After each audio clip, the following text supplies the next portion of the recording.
Nigeria's total capital inflow declined 32.4% year-on-year to $875.6 million at the end of June 2021 compared to $1.29 billion reported during the same quarter of 2020. The figure also indicates a 54.1% decline when compared on a quarter-on-quarter basis from the $1.91 billion recorded in the first quarter of 2021. According to the latest report from the Nigerian Bureau of Statistics, the decline represents a decrease of minus 54.06% compared to Q1 of 2020 and 32.38% decrease compared to the second quarter of 2020.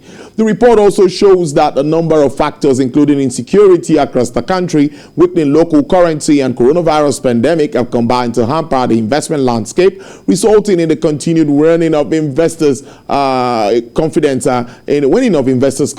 in the Nigerian economy.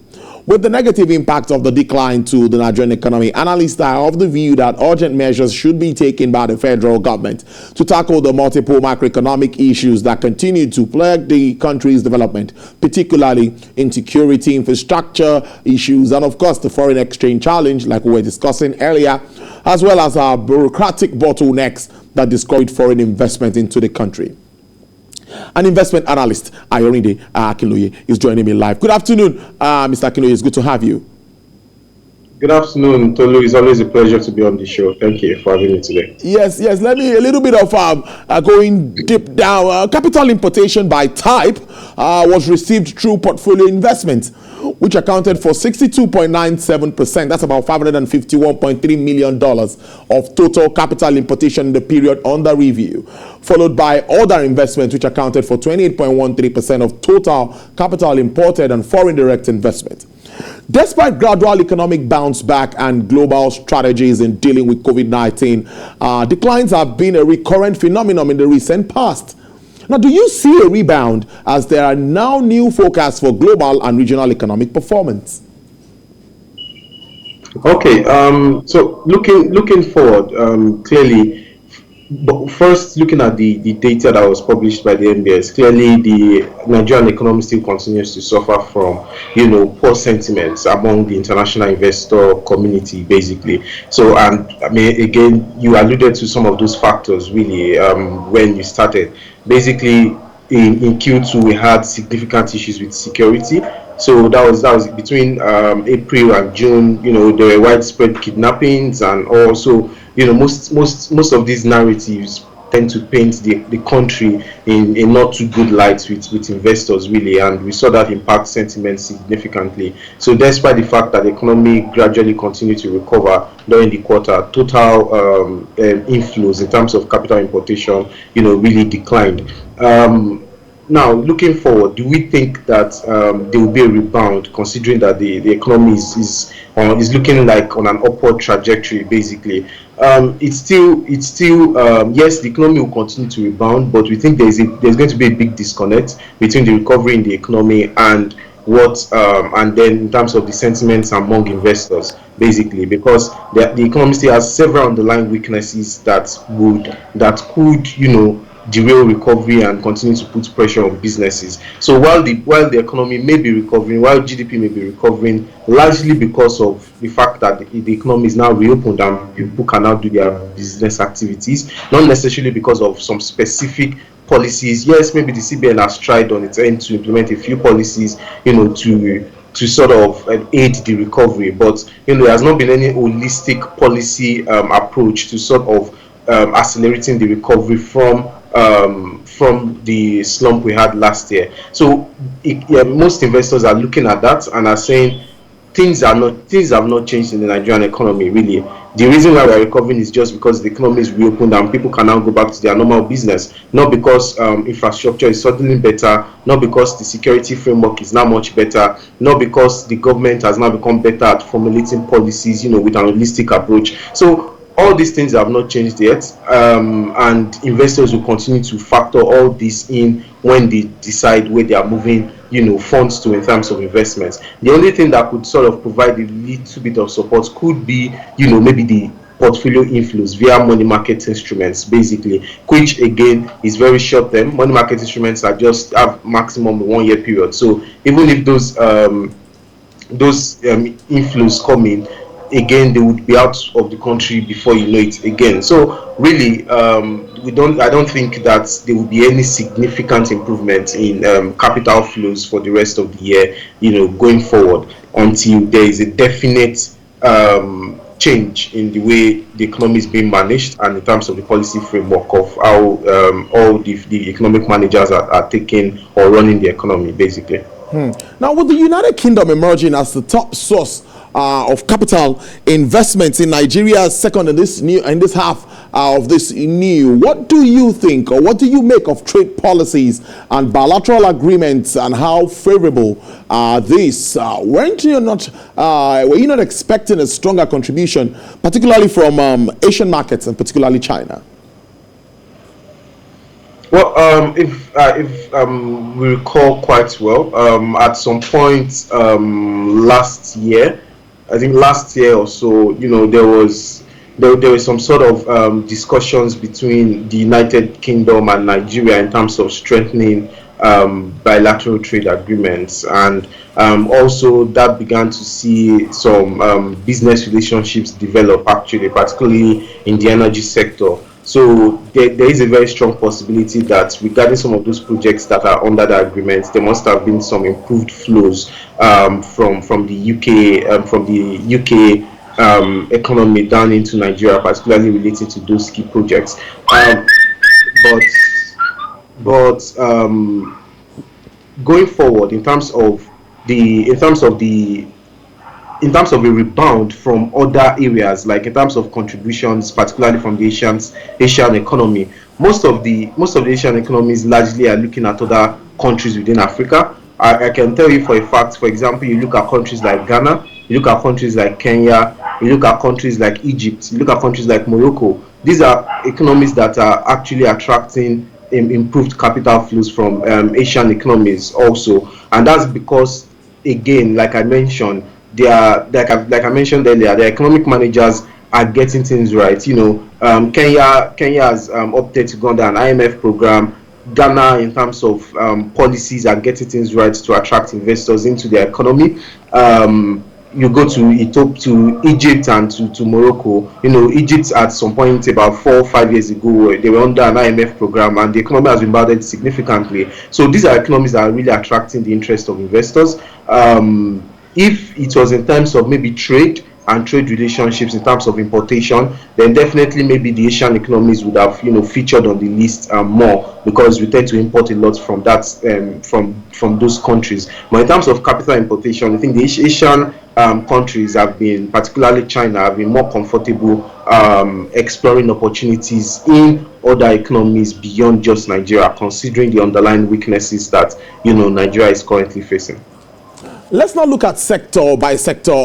Capital importation by banking dominated in Q2 2021, reaching $296.5 million of the total capital importation for the period.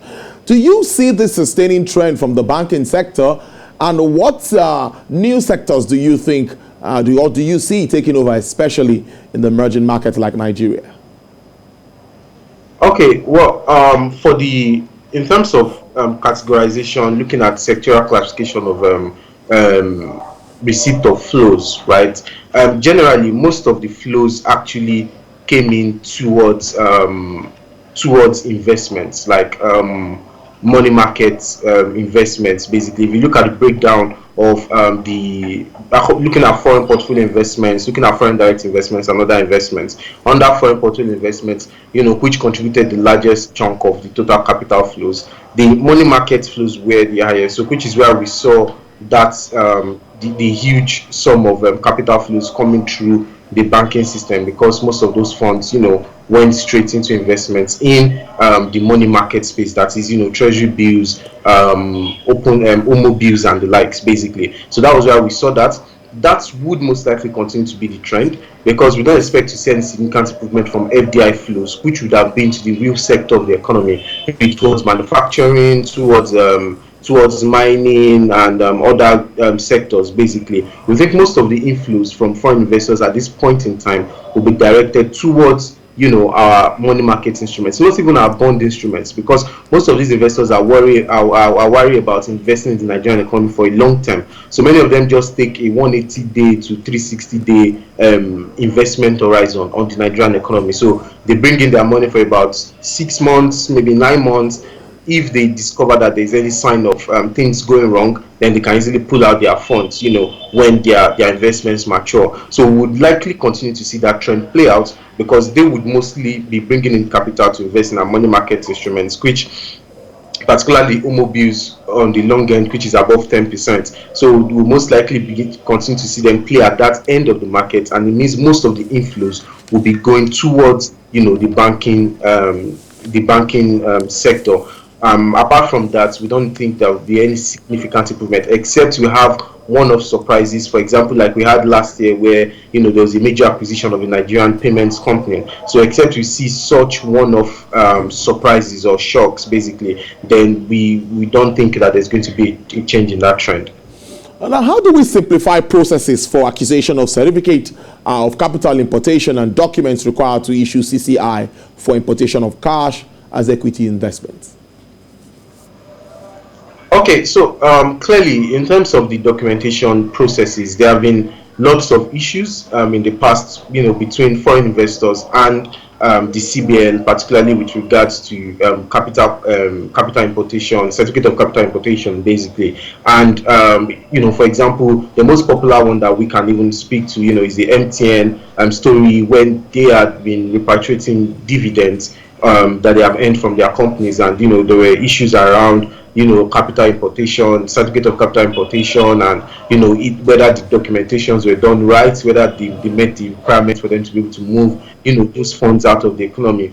But clearly, a lot of work still needs to be done in terms of making those processes very clear and simplified, such that all investors are aware of all the things they need to, all the requirements they need to meet for them to be able to bring in their inflows into the Nigerian economy, and then also knowing that by the time they would want to repatriate those funds, they would also be able to present those documents and easily repatriate their funds out of the economy when they need to. But again, it even goes beyond the bureaucracy and lack of clarity on the CCI, on the certificate of capital importation. Basically, it goes beyond just that. It's more or less extends even to the availability of that FX for these investors when they want to exit. So when, yes, we get it right on the documentation aspect, and then we want to bring in our dollars, but what's the guarantee that in a year's time, in 2 years' time, when we need to repatriate funds, we'll be able to get our USD when we need to move out of the country? That's another key deterrent, to most foreign investors. So apart from the cumbersome, unclear CCI requirements and processes, basically, there is also still the aspect of, even when we meet all these requirements and when everything is fine, how easy is it for us to get the FX that we need when we need to move out our funds? So those are still key issues that the CBN would definitely still need to resolve and make those processes simpler, in order to ensure that investors have that confidence to be able to move in funds into the Nigerian economy at will, and then they also know that they can easily move out those funds when they need at will. And until we also get that right, it's beyond even just the policies and running of the economy. Those key bureaucratic processes, must be resolved if we are going to improve our FX inflows, particularly for equity investments and generally for capital markets or portfolio investments, basically. All right, before I let you go, I'd like you to react to the dollar restriction that sails to the BDC operators. Now, from the angle of investment, do you see this? What effect do you see these having on our investment space? Okay, so first, it's important to take a perspective on why the CBN took that step and the impact. Does it make the FX market a more transparent market, or does it make it less transparent? Does it make it a fairer market than it was before?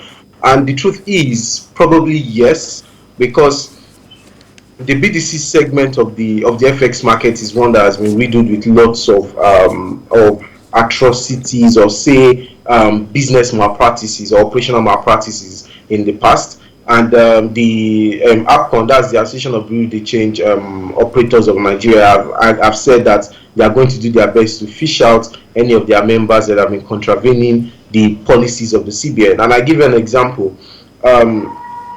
BDCs are only allowed to do transactions not beyond about $5,000 per transaction, that is per individual. But we know that most BDCs today even do transactions up to $1 million. They do transactions in thousands, way beyond the boundary set by the CBN, and that is something that the CBN is very much unhappy and uncomfortable with. Also, many BDCs, or say a single operator, may have like 10, 5, multiple BDC licenses basically.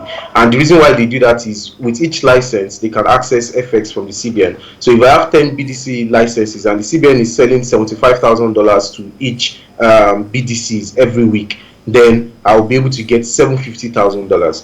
So FX flows that should go to other segments, ends up being choked up in the BDC segment. And the CBN basically spends roughly $5 to $6 billion every year intervening in that segment of the market. And with $5 to $6 billion going to a segment where operations are not so clear, prices are typically on the high side, way ahead of the margins specified by the CBN, for these BDC operators. The CBN has looked at it and just said there is no use using these guys anymore because they are no longer achieving what we want them to achieve. Instead, they are creating a wide margin between what we think is the official rate and what obtains in their own market. So basically, let us alienate them from the process and divert all our resources. So instead of giving them our dollar resources, let us divert it to the official channels and try to improve liquidity in that space. So if you're able to increase liquidity, then what that means is people who used to go to the BDCs and the parallel markets to access dollars can now go to the banks and easily access dollars. You talk about the SMEs today, you talk about retail users who need these dollars basically to settle some obligations and things like that. They can easily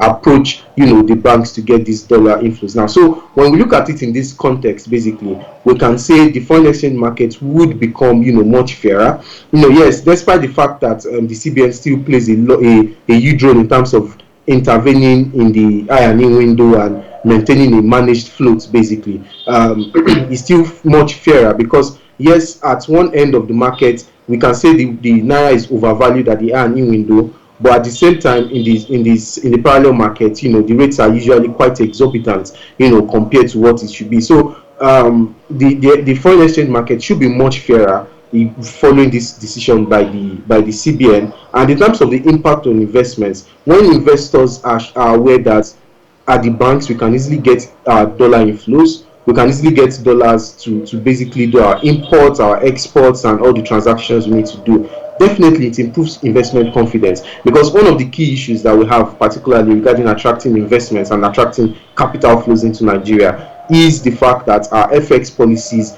are not in place. We have one rate at the I&E window, we have one in the parallel markets, we have one for paying import duties, we have one for remitting taxes to the FIRS, and all these unharmonized scattered interest exchange rates. So with the BDCs now not necessarily out of the picture, they will still continue to operate in their own end, but most of the demand that they typically get should shift to the banks now, because the CBN is taking the dollar supply that goes to the BDCs to the banks and then telling people who used to go to the BDCs that don't bother going to the BDCs. You can go to the banks. You as an SME, you want to import, you want to buy machinery, you want to buy certain raw materials, you can go to the banks and you will get the dollars that you need. So clearly it improves confidence, and investors are able, as long as CBN is able to sustain supply of liquidity to that market, then it's going to be very positive going forward, because at least while it's not a perfect solution, it's still a sort of a breath of fresh air in the effect in the foreign exchange market.